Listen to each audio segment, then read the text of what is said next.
Hello everyone, welcome to our YouTube platform of Chemical Educators।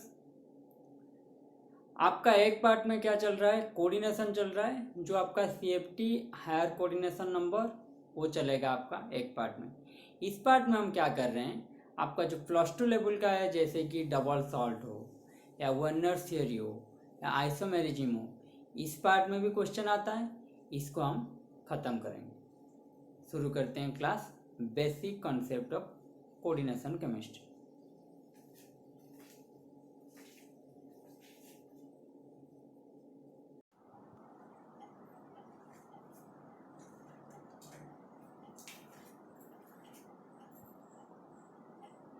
Coordination chemistry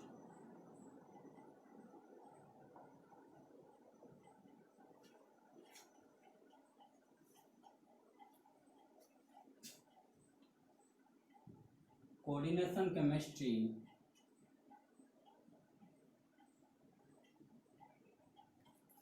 which deals with the study of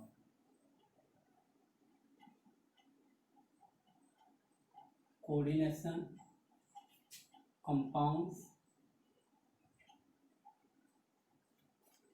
or complex compounds। ठीक है, ये chemistry का एक ऐसा branch है जो किसके ऊपर डील करेगा, कोऑर्डिनेशन कंपाउंड के ऊपर या फिर कॉम्प्लेक्स कंपाउंड के ऊपर। कॉम्प्लेक्स हम कैसे पहचानेंगे, जहाँ पे ये ब्रैकेट होगा, स्क्वायर ब्रैकेट, वो होगा आपका कॉम्प्लेक्स। ठीक है, बेसिक सा नॉलेज है कि जहाँ पे आपको मिल जाएगा इस तरह का कोई भी ब्रैकेट दिया हुआ है तो आपका वो आएगा कोऑर्डिनेट कॉम्प्लेक्स। ठीक है, तो इसमें होगा क्या,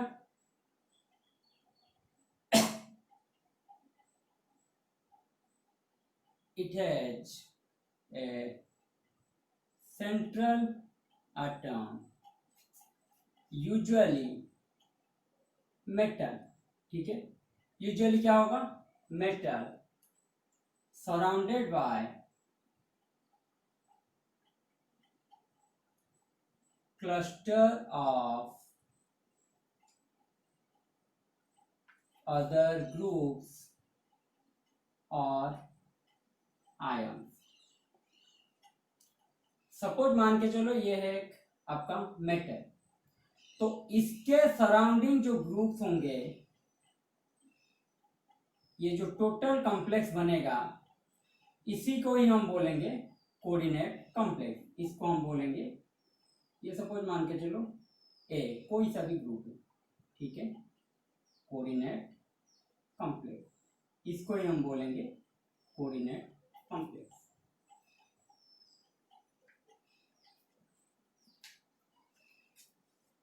ये जो आयन्स होंगे ये कैसे अटैच होंगे, these ions or molecules linked to the central atom by coordinate bond। ये रहा आपका कोऑर्डिनेट बॉन्ड। ठीक है, तो ये सब आप लिख लीजिए, central atom by coordinate bond. अगर कोऑर्डिनेट बॉन्ड से नहीं जुड़े हैं तो उसको हम कोऑर्डिनेट कॉम्प्लेक्स नहीं कहेंगे।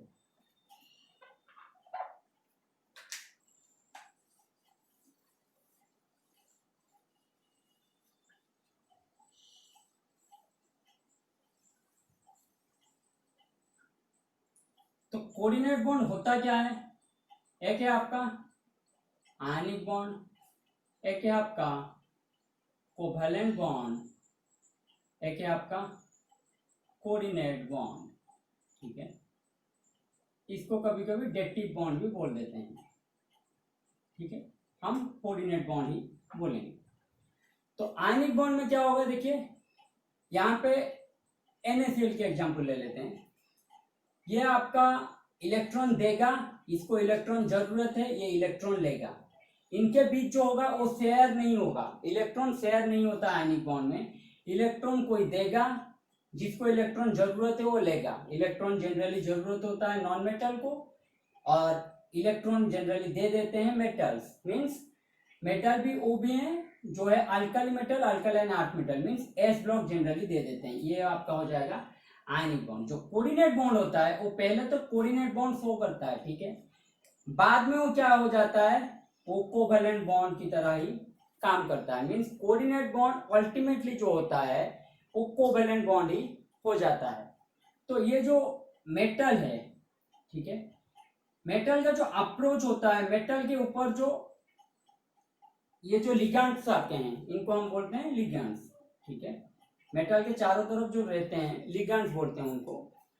तो लिगैंड का अप्रोच मेटल के तरफ होगा तो किसका यहाँ पे पल्ला भारी रहेगा कि मेटल के वजह से ये लिगैंड उससे जुड़ रहे हैं या लिगैंड आके मेटल से जुड़ रहे हैं। तो होगा मेटल की वजह से ही लिगैंड जुड़ते हैं, ठीक है। ये लिगैंड इस मेटल के साथ जुड़ेगा या नहीं, ये इसका मेटल डिसाइड करेगा कि ये लिगैंड उसके साथ जुड़ेगा या नहीं।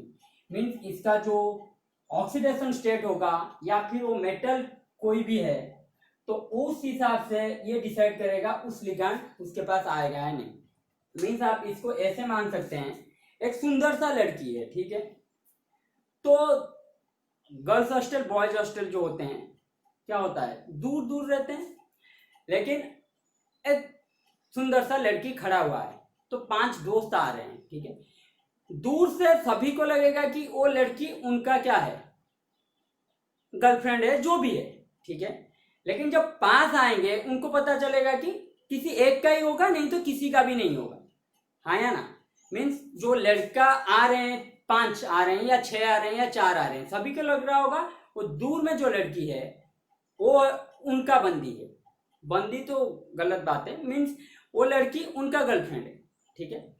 लेकिन जब पास आएंगे उनको पता चलेगा कि नहीं, ये कोई दूसरा लड़की है, ठीक है। उसी तरह लिगैंड जब अप्रोच करते हैं वो इन्फिनिटी से अप्रोच करते हैं, तो उनको पता नहीं मेटल कौन सा है। लिगैंड जो अप्रोच करते हैं क्या होते हैं, इन्फिनिटी से अप्रोच करते हैं। जब पास आ जाते हैं उनको पता चलता है कि ये मेटल जो मेटल है वो उस टाइम डिसाइड करता है कि इनके बीच मेरे साथ कौन सा जुड़ेगा। लिगैंड का अप्रोच जो होता है वो ऑलवेज होता है from infinity. Ligands approach always from infinity, ठीक है। तो लिगैंड का कोई भी रोल नहीं होता कि कौन सा मेटल के साथ वो जुड़ेंगे, जबकि मेटल का रोल होता है वो किस लिगैंड के साथ कंपाउंड बनाएगा। समझ रहे हैं मेरी बात। ये जो एग्जाम्पल मैं दे रहा हूं ये किसी के ऊपर नहीं दे रहा हूं, मैं सिर्फ आपको समझाने के लिए कि लिगैंड का अप्रोच कैसा होता है। इन्फिनिटी से होता है तो उसको पता नहीं है कि मेटल कौन सा वहां पे है, तो क्या करेगा, सभी लिगैंड अप्रोच करेंगे। लेकिन जब मेटल के पास आएंगे तब मेटल डिसाइड करेगा कि इन लिगैंड के साथ ये जुड़ सकता है या नहीं। इसीलिए स्पेक्ट्रोकेमिकल सीरीज भी आएगा जो हम बाद में पढ़ेंगे कि कौन सा लिगैंड स्ट्रॉन्ग हो जाता है, कौन सा वीक फील्ड लिगैंड के हिसाब से काम करता है। तो लिगैंड कोई स्ट्रॉन्ग या वीक होते ही नहीं जनरली, क्योंकि अगर +2 ऑक्सीडेशन स्टेट में कोई लिगैंड शो कर रहा है वीक फील्ड लिगैंड, तो +3 में वो स्ट्रॉन्ग फील्ड भी हो सकता है। और 3D सीरीज में ये तो होता है, लेकिन 4D 5D सीरीज में सभी ऐड करते हैं क्या, strong field ligand. Means water भी आपका क्या हो जाएगा 4D 5D सीरीज में स्ट्रॉन्ग फील्ड लिगैंड ऐड करेगा, जबकि ये 3rd सीरीज में +2 +3 ऑक्सीडेशन स्टेट में कुछ अलग बिहेवियर करेगा।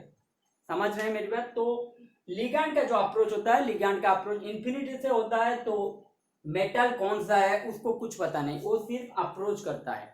जैसे कि वो लड़के आ रहे हैं तो जब पास आते हैं वो लड़की डिसाइड करेगा कि इनमें से कौन उसका, या फिर वो लड़के को, लड़के जो आ रहे हैं वो देख के लड़की को मतलब पता चल जाएगा उनको कि इसके साथ इनका मतलब पहले से जान पहचान है या नहीं। तो उसी तरह लिगैंड जब पास आएंगे तब डिसाइड होगा कि मेटल लिगैंड के बीच बॉन्ड फॉर्मेशन होगा या नहीं। ठीक है।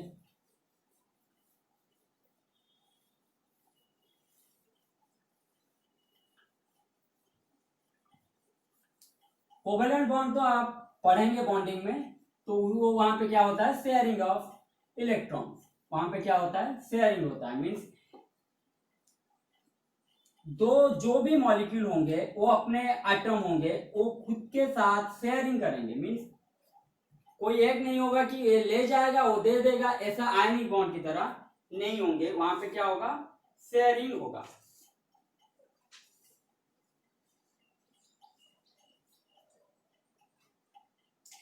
तो कोऑर्डिनेट बॉन्ड के लिए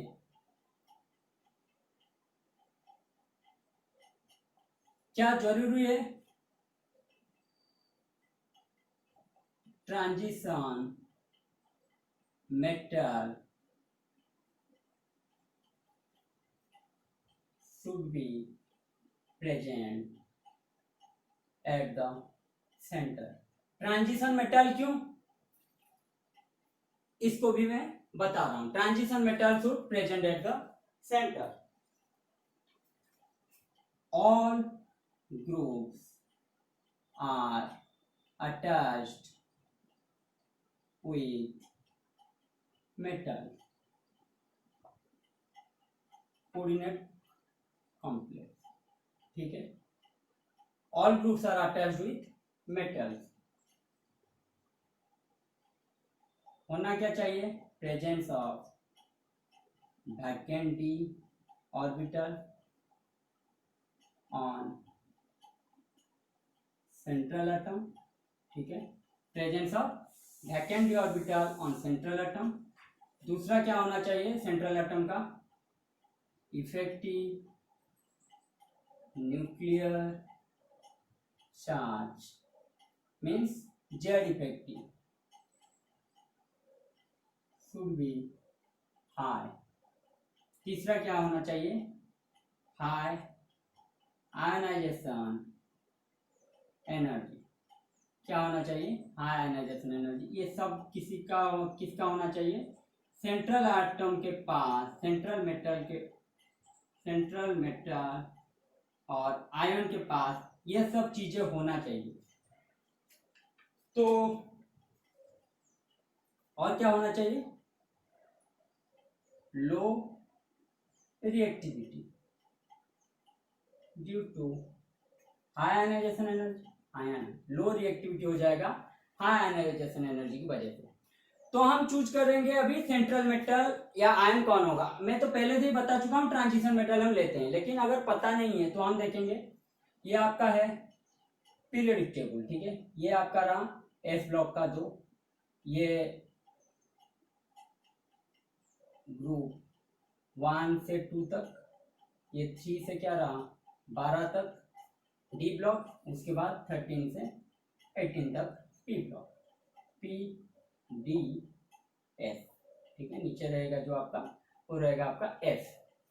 तो यहाँ पे आप देख सकते हैं एस ब्लॉक का क्या होता है, एस ब्लॉक अगर सेंट्रल एटम के हिसाब से काम करने लगे, इनका क्या होता है, low ionization energy along the period ionization energy increases. मैंने आपको बोल चुका हूं, इसलिए पीरियडिक सबसे इंपॉर्टेंट है, पीरियडिक और बॉन्डिंग +2 के लिए। क्योंकि अगर आप ये सब नहीं समझेंगे तो यहाँ पे समझ नहीं पाएंगे कि सेंट्रल एटम कौन सा होगा। तो लो आयनाइजेशन एनर्जी होना चाहिए, लेकिन एस ब्लॉक का क्या होता है, सॉरी हाई आयनाइजेशन एनर्जी होना चाहिए। ट्रांजिशन कॉम्प्लेक्स जो ट्रांजिशन मेटल के पास क्या होता है, high ionisation energy. Central atom होने के लिए क्या चाहिए, हाई आयनाइजेशन एनर्जी होना चाहिए। लेकिन सेंट्रल एटम अगर अल्कली मेटल है, अल्कलाइन अर्थ मेटल हम चूज करते हैं, ये क्या हो जाएगा, लो आयनाइजेशन एनर्जी। ठीक है, तो ये आपका नहीं हो सकता। ठीक है, अब आते हैं पी के पास। पी में मैं आपको लोगों को पढ़ा चुका हूं, पहला ग्रुप तो छोड़ दीजिए, उसके बाद नीचे जब आ जाएंगे यहाँ पे क्या हो जाएगा, पोर शील्डिंग इफेक्ट। पी में क्या हो जाएगा, क्योंकि डी बीच में आ जाएगा, तो यहाँ पे क्या हो जाएगा, पी में वो नीचे जब आएंगे down the group, poor shielding effect और स्क्रीनिंग इफेक्ट। ठीक है, फोर्स स्क्रीनिंग इफेक्ट होने की वजह से ये क्या हो जाएगा, इनका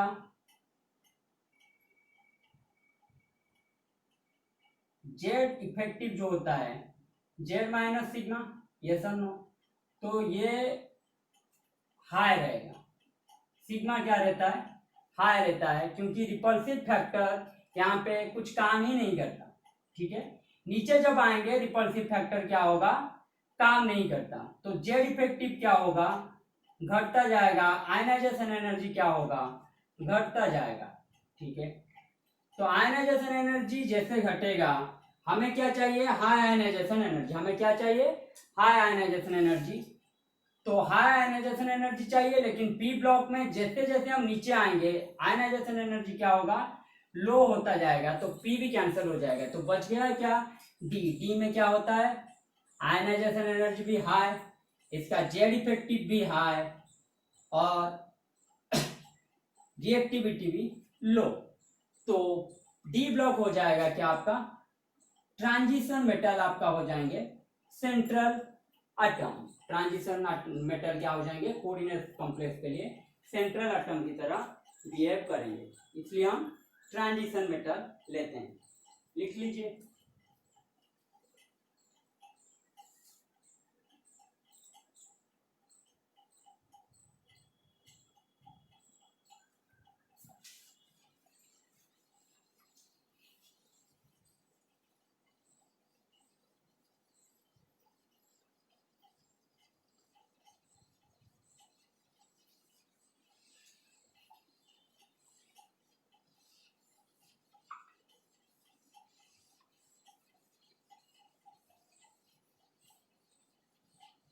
और वैकेंट डी ऑर्बिटल भी होना चाहिए, जो कि alkali metal, alkaline earth metal और पी ब्लॉक के जो सेकेंड पीरियड है उनके पास नहीं होता। ठीक है, उनके पास क्या होता है, वैकेंट डी ऑर्बिटल भी नहीं होता, इसलिए हम लेते हैं ट्रांजिशन मेटल को चूज करते हैं। ठीक है, तो अब आ जाते हैं, अभी एग्जाम्पल ले लेते हैं, हेमोग्लोबिन। ठीक है, are coordinate compound of iron, vitamin B12 are coordination compound of cobalt। ठीक है, हेमोग्लोबिन क्या होता है, कोऑर्डिनेट कंपाउंड किसका होता है, हेमोग्लोबिन में रहता है आयरन, विटामिन B12 में क्या रहता है, कोबाल्ट। इसका एप्लीकेशन क्या होगा, application of coordination compound, application क्या होगा, एप्लीकेशन होगा estimation of hardness in water. दूसरा क्या आएगा, इलेक्ट्रोफ्लेटिंग में इसे यूज करते हैं। तीसरा आ जाएगा आपका डाइन। ठीक है, तो ये था आपका बेसिक सा एप्लीकेशन कोऑर्डिनेट कॉम्प्लेक्स का, एग्जाम्पल क्या है और बेसिक सा चीजें कोऑर्डिनेट केमिस्ट्री है क्या।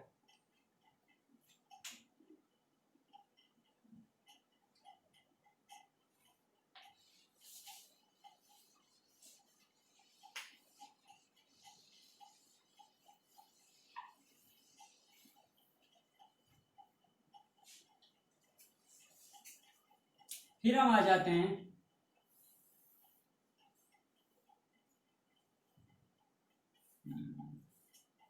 Normal salt. ठीक है, फिर हम आ जाते हैं नॉर्मल सॉल्ट के ऊपर। A salt is a compound which is formed by replacing one or more replaceable hydrogen atom of an acid by one or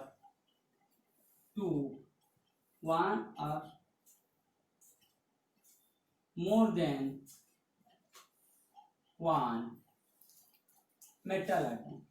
ठीक है, सॉल्ट क्या होगा?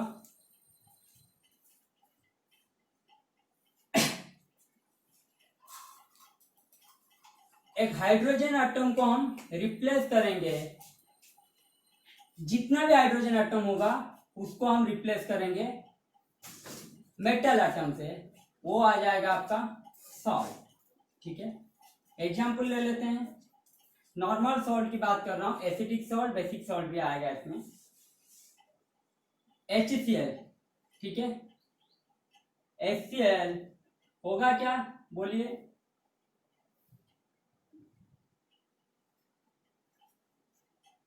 फॉर्म, HCl क्या फॉर्म करेगा, कितना सॉल्ट फॉर्म करेगा? HCl form one type of salt, क्योंकि एक ही हाइड्रोजन एटम यहाँ पे है कितना HCl में, एक ही हाइड्रोजन है, तो एक हाइड्रोजन रिप्लेस होगा तो यहाँ पे हम जोड़ सकते हैं Na उसके साथ, तो NaCl हो जाएगा या फिर KCl हो जाएगा। तो HCl क्या करेगा? One type of salt. अब ले लेते हैं H2SO4। H2SO4 कितने टाइप का सॉल्ट फॉर्मेशन करेगा? टू टाइप का, टू टाइप्स ऑफ सॉल्ट। ठीक है, क्यों? दो हाइड्रोजन एटम है तो दो हाइड्रोजन एटम रिप्लेस हो सकते हैं, तो ये होगा टू टाइप ऑफ सॉल्ट। इसमें क्या आएगा? एक आएगा आपका NaHSO4, दूसरा आएगा आपका Na2SO4। पहले मैंने एक हाइड्रोजन एटम रिप्लेस किया, इससे एक यहाँ पे देख सकते हैं एक हाइड्रोजन एटम है, यहाँ पे दोनों का दोनों हाइड्रोजन एटम रिप्लेस कर दिया। ठीक है, तीसरा आएगा आपका H3PO4, फॉस्फोरिक एसिड। ठीक है, form three types of salt. तो यहाँ पे क्या होगा? तीन हाइड्रोजन एटम है तो तीन तरह का सॉल्ट बनेगा। एक क्या होगा? पहले एक हाइड्रोजन एटम रिप्लेस करूंगा तो NaH2PO4 आया ना, दूसरा होगा Na2HPO4, तीसरा आ गया आपका Na3PO4। ये आपका क्या आ जाएंगे? Normal salt.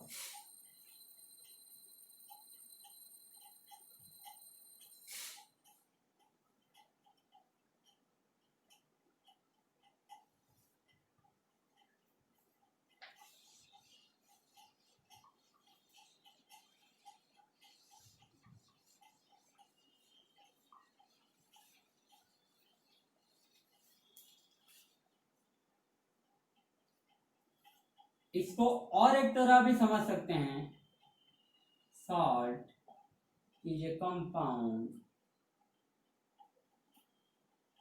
formed by neutralization of acid by base with addition of water। Acid base को न्यूट्रलाइज कर देंगे, कैसे? वाटर ऐड करके, ये आपका आ जाएगा नॉर्मल सॉल्ट। ठीक है, तो नॉर्मल सॉल्ट का पीएच कितना रहेगा?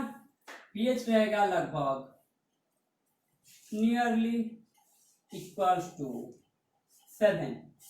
तो न्यूट्रल पीएच रहेगा, क्या रहेगा? न्यूट्रल पीएच रहेगा नॉर्मल सॉल्ट का। एसिडिक सॉल्ट की बात करूं तो एसिडिक सॉल्ट में क्या रहेगा, पीएच कितना रहेगा, <7 आया ना। एसिडिक सॉल्ट की बात करूं तो पीएच होगा <7। बेसिक सॉल्ट की बात करूं तो पीएच क्या आ जाएगा, <7। यस और नो। तो नॉर्मल सॉल्ट में क्या रहा, नॉर्मल सॉल्ट यहां पे लिख लेता हूं, नॉर्मल सॉल्ट यह आएगा आपका pH नियरली इक्वल टू 7। तो नॉर्मल सॉल्ट का एग्जांपल आप लिख लीजिए NaCl, K2SO4 एटसेट्रा, ठीक है। उस पे NaNO3 भी लिख सकते हैं, NaCl, K2SO4, NaNO3, ये आपका आ जाएगा नॉर्मल सॉल्ट। एसिडिक सॉल्ट में क्या होगा, NH4Cl, CaNO3 ये आपका आएगा एसिडिक सॉल्ट। बेसिक सॉल्ट में क्या क्या आएंगे, CH3, CONA, Na2CO3, K2CO3, ये सब आएंगे आपका बेसिक सॉल्ट में, ठीक है।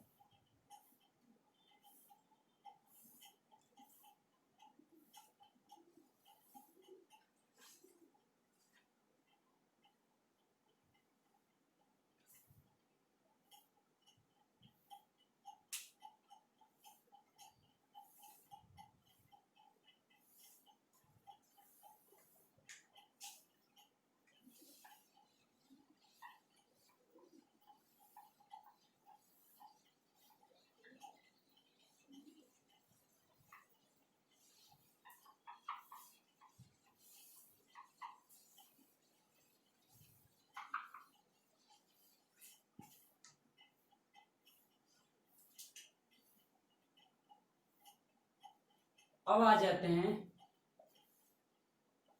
एडिशन कंपाउंड और मॉलिक्यूलर कंपाउंड।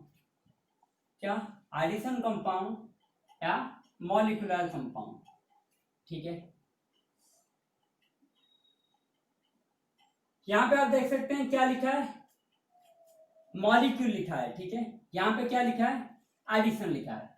मीन्स मॉलिक्यूल कैसे बनते हैं, एटम दूसरे एटम के साथ जुड़ के ये क्या बनाएगा, मॉलिक्यूल, यस और नो। एटम दूसरे एटम के साथ जुड़ के बनाता है मॉलिक्यूल। अगर दो मॉलिक्यूल जुड़ गए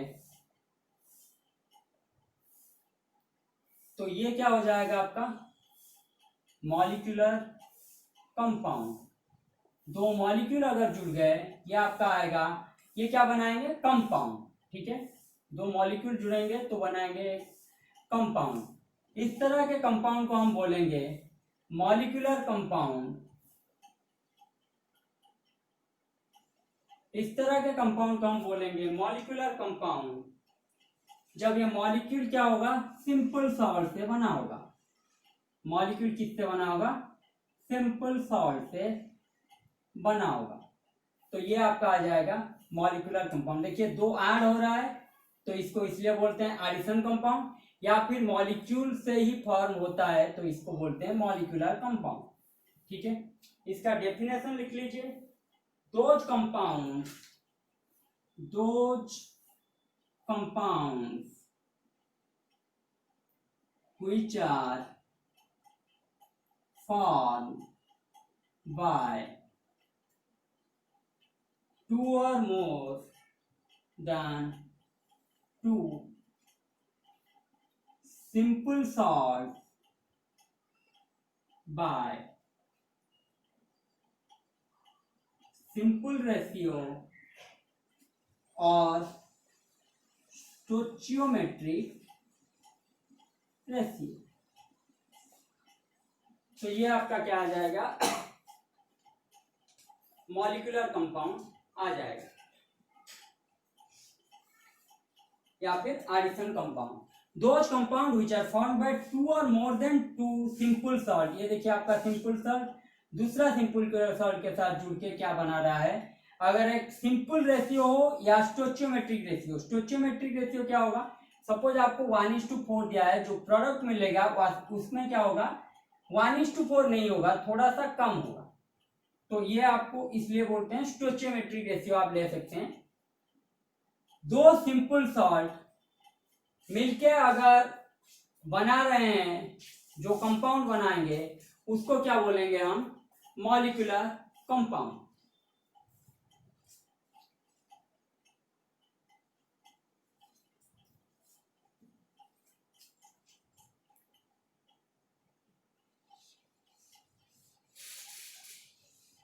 एग्जाम्पल लिखिए, एग्जाम्पल क्या आएगा, एक एग्जाम्पल है आपका KCl plus MgCl2 plus 6 water, ये आपका क्या आ जाएगा, KCl MgCl2 6 वाटर, इसका नाम क्या है, कार्नालाइट। ये सब आपको याद रखना है, ये कुछ समझा नहीं पाएंगे इसका नाम क्यों कार्नालाइट है। इसका नाम कार्नालाइट है, इसमें 6 वाटर जुड़ते हैं, ये आपको याद रखना है। पहला गया KCl plus MgCl2 plus 6 water, ये आपका रहा कार्नालाइट। दूसरा है K2SO4 plus L2SO4 whole 3 plus 24 water, ठीक है, ये आपका क्या आ जाएगा, K2SO4 dot L2SO4 whole 3 dot 24 water, ये आपका क्या आ जाएगा, पोटास आलम, ये क्या होगा आपका पोटास आलम, ठीक है। तीसरा आएगा आपका NH2 whole 4 SO4 plus FeSO4 plus water, ठीक है, कितना वाटर जुड़ेगा इसमें, 6 वाटर, तो ये आपका आ जाएगा FeSO4 dot NH4 whole 2 SO4 dot 6 water. इसको हम क्या बोलते हैं, इसको बोलते हैं हम मोर सॉल्ट, इसको क्या बोलते हैं, मोर सॉल्ट बोलते हैं। इसको बोलेंगे पोटासियम, ये होगा आपका कार्नालाइट, ये होगा आपका मोर सॉल्ट। उसके बाद CuSO4 प्लस 4NH3, ये आपका क्या आएगा, CuSO4 डॉट 4NH3, इसको हम क्या बोलेंगे, इसका कोई स्पेसिफिक नेम नहीं है, इसका IUPAC नेम क्या है, tetra amine copper sulphate. 4 amine group लगा है तो टेट्रा अमीन कॉपर सल्फेट, ये है, तो सिंपल सा इसका नाम है।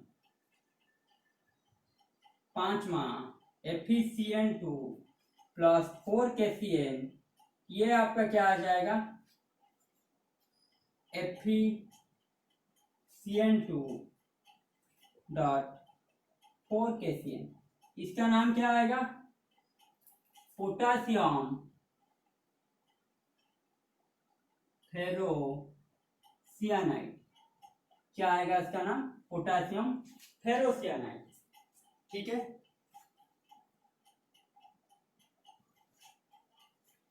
ये आपका रहा कार्नालाइट, ये रहा पोटासियम, ये रहा मोर सॉल्ट, ये रहा टेट्रामीन कॉपर सल्फेट, ये रहा आपका पोटेशियम फेरोसियानाइड, ठीक है। ये सब एग्जाम्पल है एडिशन कंपाउंड का या फिर मॉलिक्यूलर कंपाउंड का, ठीक है।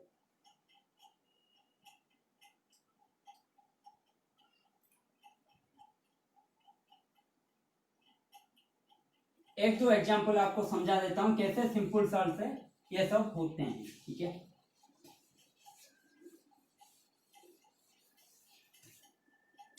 किसको लेते हैं हम एग्जाम्पल, हम लेते हैं FeCN2 प्लस 4KCl, ठीक है। KCl जो है, मैंने आपको क्या बोला था, जो सॉल्ट फॉर्मेशन होगा वो क्या होगा, रिप्लेसेबल हाइड्रोजन एटम। तो सिंपल सर ये किससे बना होगा, कैसियन बना होगा, किससे बना होगा, यहाँ पे जो होगा एक आपका होगा HCN, ठीक है, और आपका ये क्या होगा KOH, क्योंकि सॉल्ट जो होता है वो क्या होता है एसिड प्लस बेस, आया ना, मैंने आपको बोला है सिंपल सॉल्ट क्या आएगा, एसिड बेस न्यूट्रलाइज होंगे बाय एडिशन ऑफ वाटर। तो ये जो HCN बना होगा ये KCN किस तरह से बना होगा, HCN प्लस KOH, ठीक है, आ क्या जाएगा KCN, ये देखिए KCN आ गया, बच गया क्या वाटर, तो वाटर क्या हो जाएगा by addition of water KCN plus water, जब ये क्या आ गया HCN प्लस KOH, ये न्यूट्रलाइज हो जाएगा, बनाएंगे क्या KCN, ठीक है। तो एफिशिएंट की बात करें, Fe2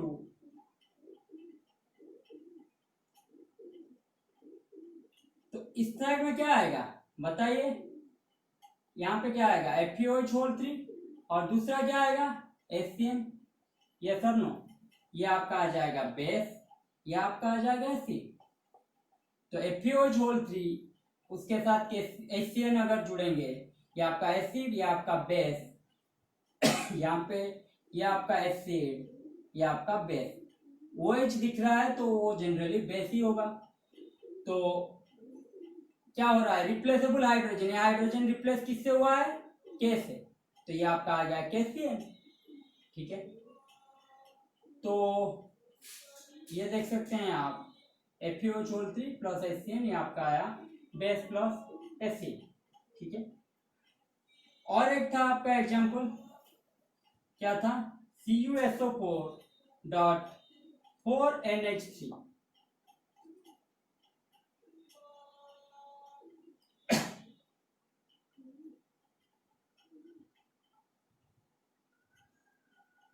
तो इसमें क्या आएगा, ये आपका रहा क्या सॉल्ट पार्ट, ठीक है, ये आपका क्या रहा बेस का पार्ट, ठीक है, ये रहा आपका सॉल्ट, ये रहा आपका बेस, ये जो ये है ये आपका रहा बेस का पार्ट, ये है आपका सॉल्ट।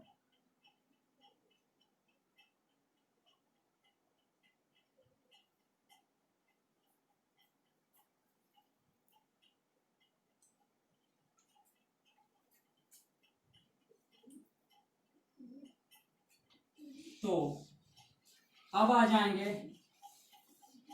एडिशन कंपाउंड, दो तरह के होंगे, एक होगा आपका डबल सॉल्ट, दूसरा होगा आपका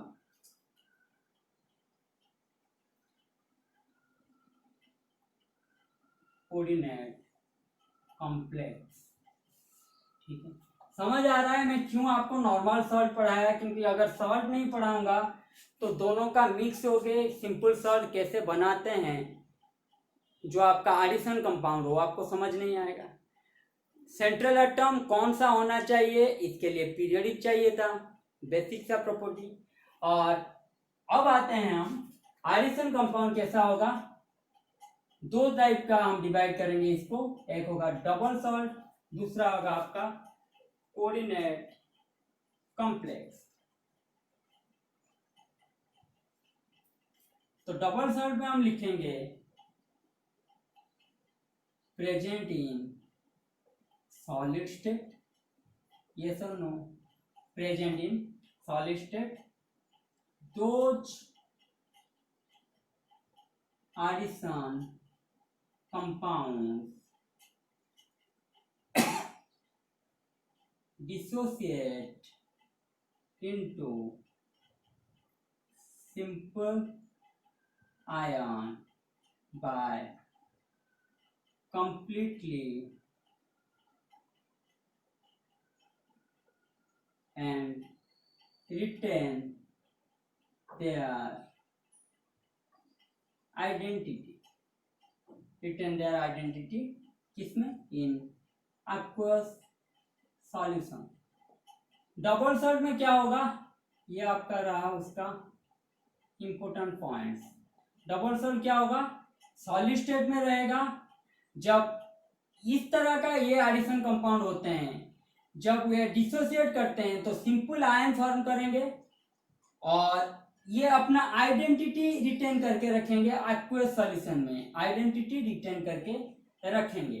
ठीक है, कॉम्प्लेक्स कंपाउंड क्या होगा,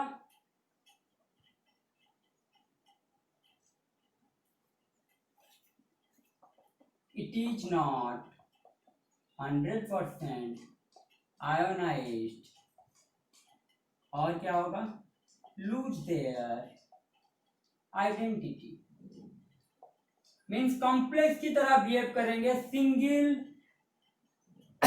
आयन जो होते हैं, सिंगल एटम जो जिससे ये बने हैं उसकी तरह आइडेंटिटी इसका नहीं रहेगा, ये कॉम्प्लेक्स की तरह बिहेव करेंगे।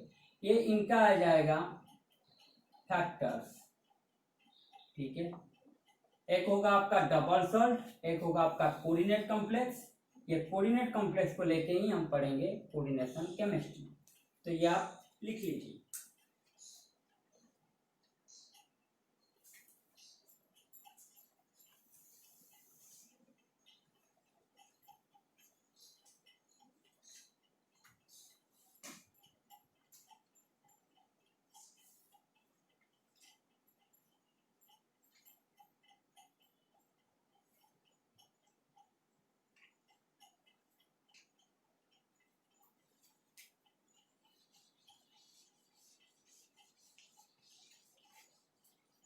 डेफिनेशन की बात करें तो डबल सॉल्ट क्या आएगा, डेफिनेशन की बात करें, these are addition compounds which are stable in their solid state but dissociate into simple ions completely when dissolved in water। Example क्या लेंगे इसका, इसका एग्जाम्पल आएगा कार्नालाइट। कार्नालाइट का फॉर्मूला क्या था, KCl dot MgCl2 dot 6 water.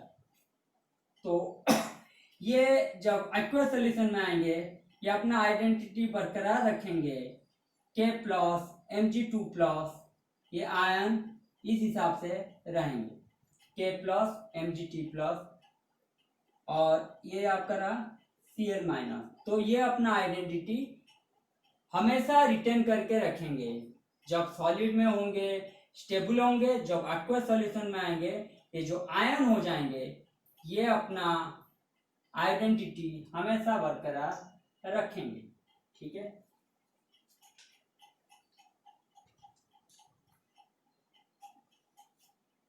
दूसरा example आप ले लीजिए।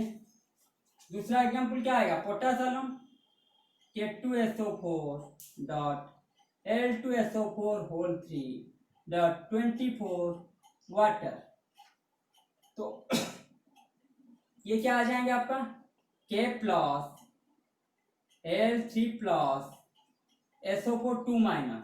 ठीक है, ये उसका आयन के फॉर्म में रहेंगे, किसमें, एक्वस सॉल्यूशन में आयन की तरह रहेंगे। K2SO4 डॉट L2SO4 होल 3, ये आपका क्या आएगा, पोटासियम, पोटासियम, ये आपका रहा कार्नालाइट।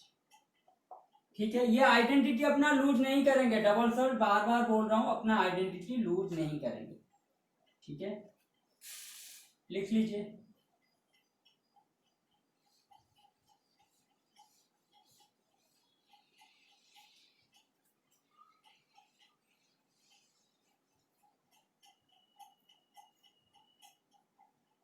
सपोज ये है आपका क्या है, एक है बीकर, इसमें क्या है, आलम भरा हुआ है, तो ये क्या है आपका K प्लस SO4 2 माइनस। ठीक है, ये आपका वाटर। ठीक है,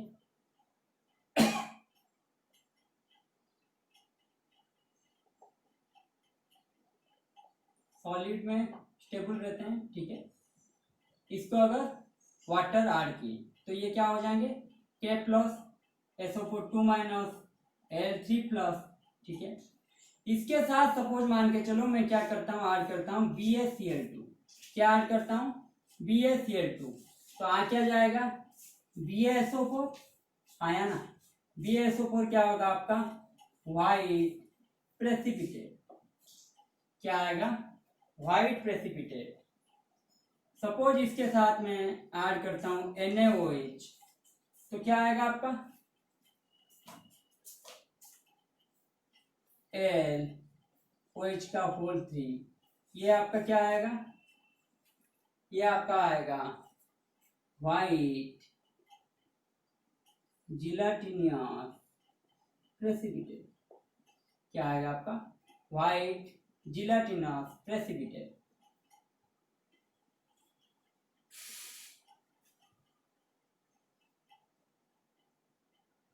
तो ये सब क्या करते हैं, ये देखिए फ्री स्टेट में घूम रहे हैं, अपना आइडेंटिटी कभी भी लूज नहीं करेंगे। डबल सॉल्ट वाले अपना आइडेंटिटी कभी भी लूज नहीं करेंगे, ठीक है। जो है वो वही रहेंगे। सॉलिड में क्या होता है, क्रिस्टल लैटिस फॉर्म करते हैं, तो उनके साथ स्टेबल कंपाउंड बनाते हैं, लेकिन अपना आइडेंटिटी कहीं पे भी लूज नहीं करेंगे, ठीक है।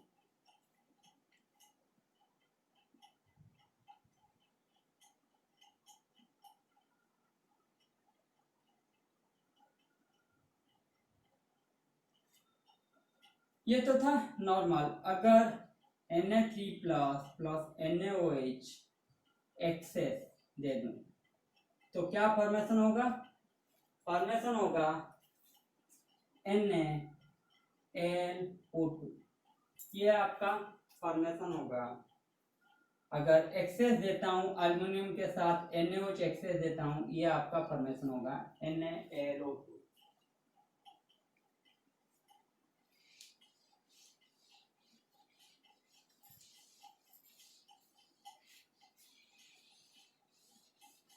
अब आ जाते हैं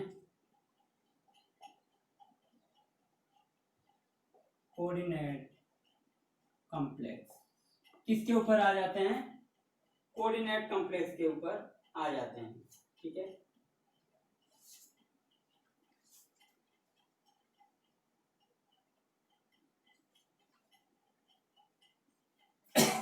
इसका एग्जाम्पल लिख लीजिए, on mixing with aqueous solution of CuSO4 with aqueous solution of NH3, deep blue colored solution is formed। कौन सा कलर का सॉल्यूशन आएगा, deep blue colour solution form होगा ऑन मिक्सिंग विथ, ये रहा आपका। इसमें क्या होता है, मैंने बोला था कोऑर्डिनेट कॉम्प्लेक्स में क्या होगा, अपना आइडेंटिटी बचा नहीं पाएंगे, 100% आयनाइज नहीं होंगे। जबकि डबल सॉल्ट क्या हो रहा था, 100% वाटर में आयनाइज हो रहा था और अपना आइडेंटिटी लूज नहीं कर रहा था एक्वस सॉल्यूशन में। लेकिन ये क्या होगा, on mixing with aqueous solution, ये क्या होंगे, ना 100% आयनाइज होंगे, ना अपना आइडेंटिटी बचा पाएंगे। मीन जो कॉम्प्लेक्स होगा वो अपना एक अलग आइडेंटिटी प्रोवाइड करेगा। The blue colour solution does not show the presence of Cu2 plus, but instead it contains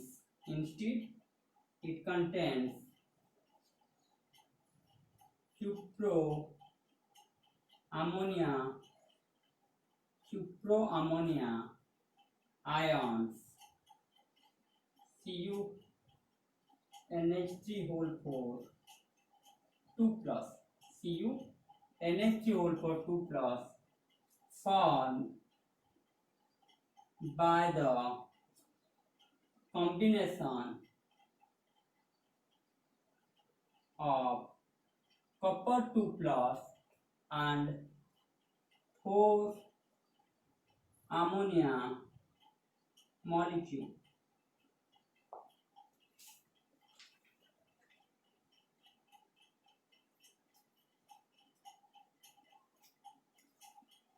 ये किसका एग्जाम्पल है? CuNH3 4SO4, ठीक है।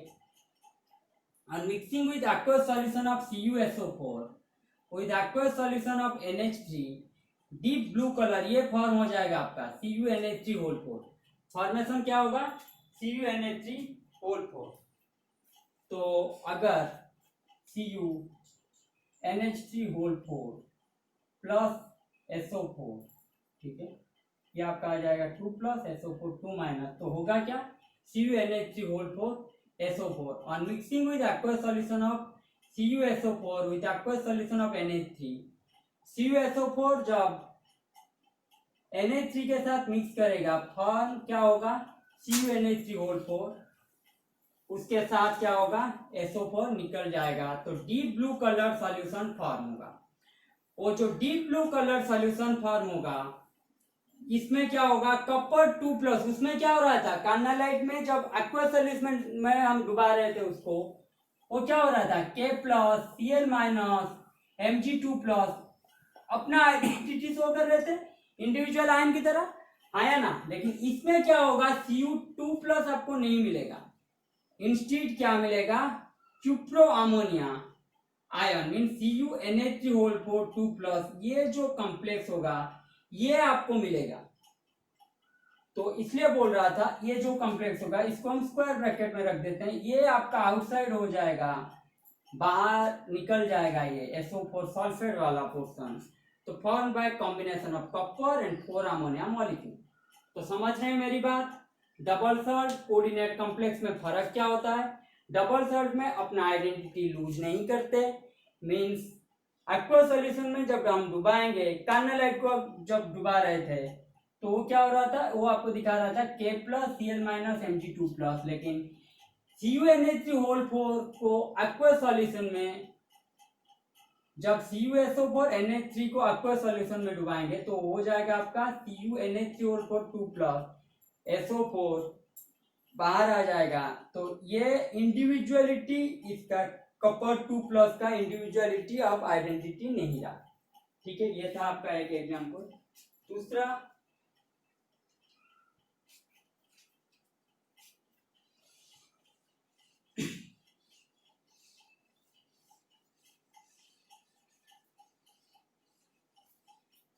आपका एग्जांपल ले लेते हैं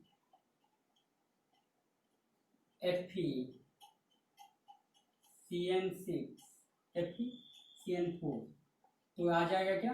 2 माइनस, ठीक है। Form by the mixing of aqueous, कौन सा solution? Aqueous solution of FeCN2 and KCl in a definite proportion.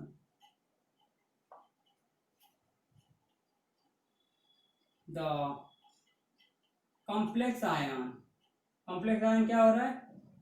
FeCN4 2 minus, complex ion क्या आ रहा है? FeCN4 2 माइनस,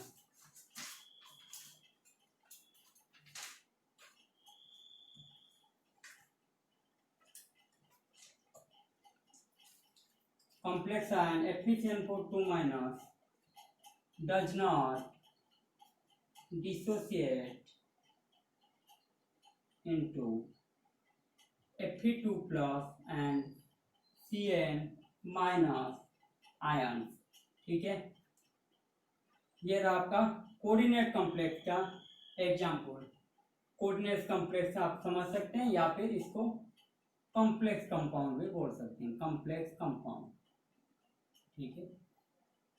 तो Fe2 माइनस में आप देख सकते हैं कि mixing of aqueous solution Fe2 KCl ये जब मिलके बनाएंगे Fe2 माइनस, तब Fe2 माइनस होने के बाद इसमें इंडिविजुअल आइडेंटिटी Fe2 का आपको नहीं मिलेगा, Cn माइनस का भी आपको नहीं मिलेगा इंडिविजुअल आइडेंटिटी। ठीक है, आपको इंडिविजुअल आइडेंटिटी नहीं मिलेगा। तो क्वेश्चन कीजिए, मैं आपको दे रहा हूं कंपाउंड, आपको बनाना है कि इनका किससे ये बने थे। ठीक है, ये किससे बने थे, तो ये है आपका CuNH3 SO4, एक है आपका HgNH3 Cl,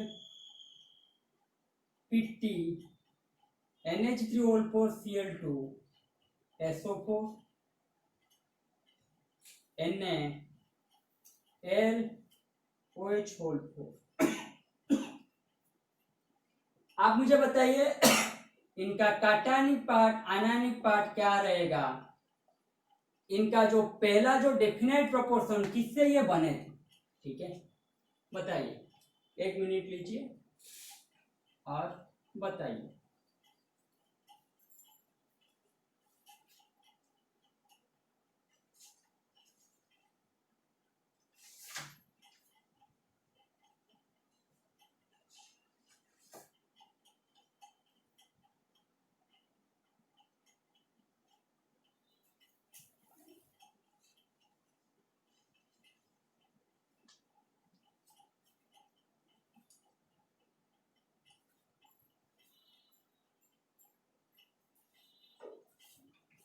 आंसर दीजिए ना,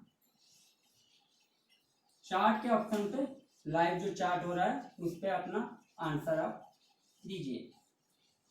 तो पहला क्या था, पहला था CuNH3 SO4, तो इसका ये क्या आएगा, CuNH3 SO4 2 माइनस रहा, तो ये आपका कॉम्प्लेक्स पार्ट आ जाएगा 2+।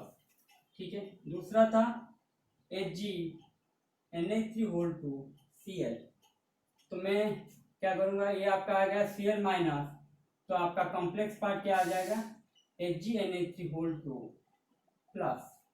ठीक है, उसके बाद है PtNH3 Cl2 SO4, तो ये क्या आ जाएगा आपका PT प्लैटिनम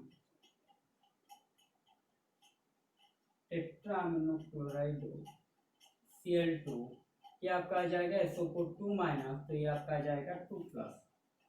उसके बाद NaLOH4, तो ये आपका क्या आ जाएगा Na प्लस, तो LOH4 माइनस। ठीक है, देखिए मैंने कैसे किया, सिर्फ मैंने ढूंढा, मैंने आपको क्या बताया था, कोऑर्डिनेट कॉम्प्लेक्स में जो रहेगा मेटल आपको पहले ढूंढना है। ठीक है, आपको क्या ढूंढना है, मेटल ढूंढना है, मेटल के साथ एक ग्रुप जुड़ना होगा। कोऑर्डिनेट कॉम्प्लेक्स बनाने के लिए क्या होगा, मेटल आपको ढूंढना है, सेंट्रल एटम कौन सा होगा, जो होगा वो मेटल होगा, तो मेटल के लिए आपको पहले देखना है मेटल कौन सा है, दूसरी बात है उसके साथ कौन सा ग्रुप जुड़ा है। ठीक है, और रह जाएंगे आपका कोऑर्डिनेट का पार्ट।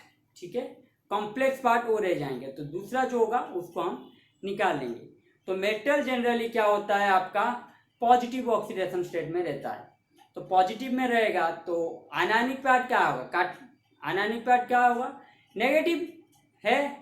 तो मुझे ये सब ढूंढना है कि कैटायन कौन सा है, आयन कौन सा है। कैटायन ढूंढने से पहले मैं सोचूंगा कि आयन ढूंढने से अच्छा है, और एक ग्रुप ढूंढना है, एक मेटल ढूंढना है, ट्रांजिशन मेटल। तो यहाँ पे देख सकते हैं आप, कॉपर है ट्रांजिशन मेटल, यस और नो, कॉपर है आपका ट्रांजिशन मेटल। किस ग्रुप के साथ जुड़ा है, ये ब्रैकेट दिया हुआ है, तो कॉपर जुड़ा है NH3 के साथ। कॉपर किसके साथ जुड़ा है, NH3 के साथ, तो मैंने जोड़ दिया कॉपर NH3 के साथ। ये आपका देखिए आयनिक पार्ट, तो SO4 सल्फेट का कितना होता है चार्ज, 2- चार्ज होता है सल्फेट का, ये आप लोगों को पता है। तो इसका चार्ज 2- हुआ तो कॉम्प्लेक्स के ऊपर कितना चार्ज रहेगा 2+, क्योंकि ओवरऑल कॉम्प्लेक्स जो है वो न्यूट्रल है। देखिए तो मैंने कर दिया सिंपल सा, यहाँ पे उसी तरह ढूंढूंगा। Ag तो रहा आपका क्या, metal, mean central atom Ag हो जाएगा। जुड़ा किसके ग्रुप के साथ, Na3 के साथ। ये रहा आपका अनायनिक पार्ट, अनायनिक पार्ट क्या होगा, नेगेटिव। तो क्लोरीन कितना देता है, Cl- होता है, मोनोवेलेंट अनायन, मोनोवेलेंट इसका आयन होगा। तो मोनोवेलेंट है क्लोरीन मोनोवेलेंट एटम है, तो इसका चार्ज कितना आएगा, 1- ही आएगा। तो Cl- हो गया, तो कॉम्प्लेक्स के ऊपर कितना आ जाएगा, प्लस चार्ज। यहाँ पे तो डायरेक्टली दे दिया है मैंने, ये Pd Na3O4 Cl2, इसको देखिए मैंने स्क्वायर ब्रैकेट में पहले से ही दे दिया है। तो ये आपका क्या आ जाएगा, कॉम्प्लेक्स पार्ट, ये आपका आएगा कॉम्प्लेक्स पार्ट, सिर्फ हमें चार्ज उसके ऊपर लिखना है। तो सल्फेट का चार्ज होता है 2-, तो कॉम्प्लेक्स पार्ट के ऊपर आ जाएगा 2+। यहाँ पे भी मैंने स्क्वायर ब्रैकेट दे दिया है, तो ये आपका आ जाएगा कॉम्प्लेक्स पार्ट NaOH4। तो सोडियम के ऊपर चार्ज कितना होता है, प्लस, तो इसके ऊपर क्या आ जाएगा, माइनस। ठीक है, ये सब था आपका कॉम्प्लेक्स पार्ट के ऊपर। अब आ जाते हैं क्लासिफिकेशन के ऊपर। ठीक है, अब आ जाते हैं क्लासिफिकेशन के ऊपर।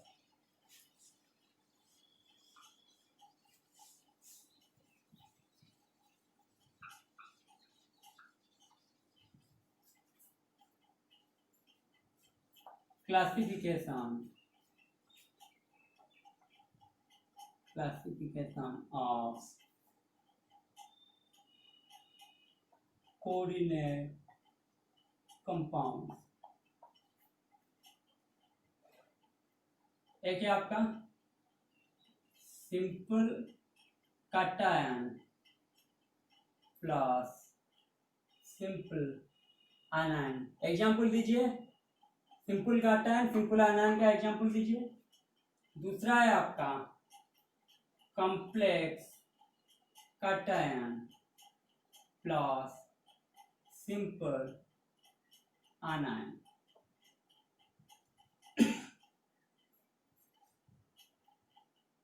तीसरा है आपका complex cation plus complex ion.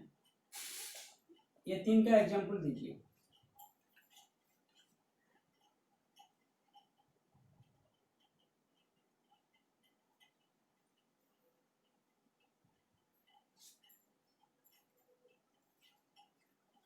Cation part क्या है, सिंपल है, आयन पार्ट भी सिंपल है। तो मैं क्या करूंगा, एग्जांपल ले लूंगा NaL, ये आपका आ गया simple cation plus simple ion. ठीक है,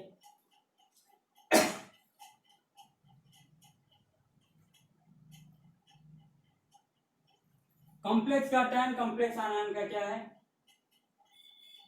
कैटायन पार्ट आपका कॉम्प्लेक्स है, तो Pd NH3O4 Cl2। ठीक है, ये आपका आ गया कॉम्प्लेक्स पार्ट, ये आपका आ गया simple ion part. Ion part क्या है, यहाँ पे सिंपल है, कैटायन पार्ट देखिए कॉम्प्लेक्स है। ठीक है, उसके बाद complex ion complex cation Pd NH3O4 इसके साथ Pd Cl4, ये आपका आ जाएगा complex cation plus complex ion.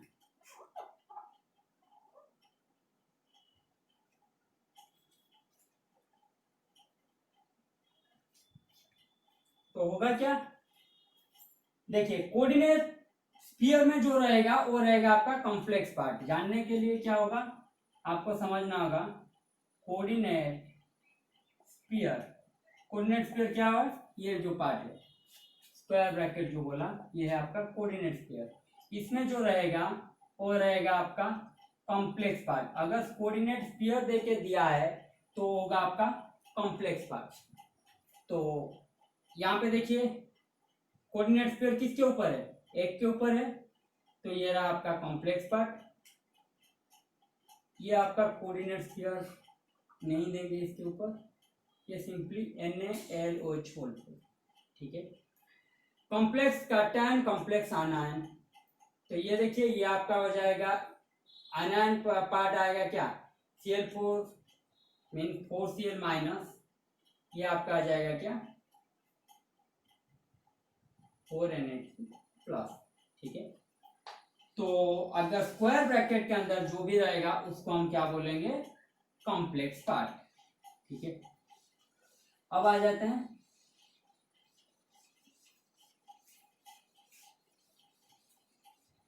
और एक दो एग्जांपल ले लेते हैं, फिर आज का क्लास खत्म हो जाएगा। चौथा आपका आएगा न्यूट्रल कॉम्प्लेक्सेस। न्यूट्रल कॉम्प्लेक्सेस क्या है, जनरली आप याद रखिए CO जो है ये आपका है न्यूट्रल।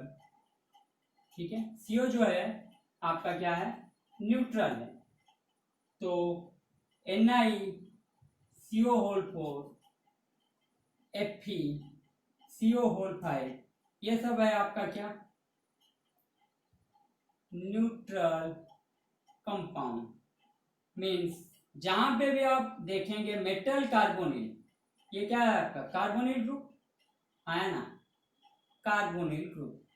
जहां पे आप देखेंगे मेटल कार्बोनिल वहां पे आप क्या लगा लेंगे, ये आपका आ जाएगा metal carbonyl means neutral complex.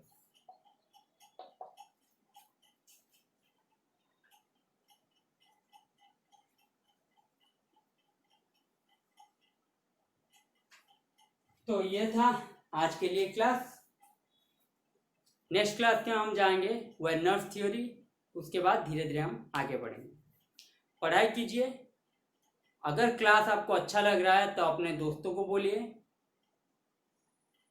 Channel के बारे में। घर में रहिए, सुस्त रहिए, घर वालों का ख्याल रखिए और अपना भी। धन्यवाद।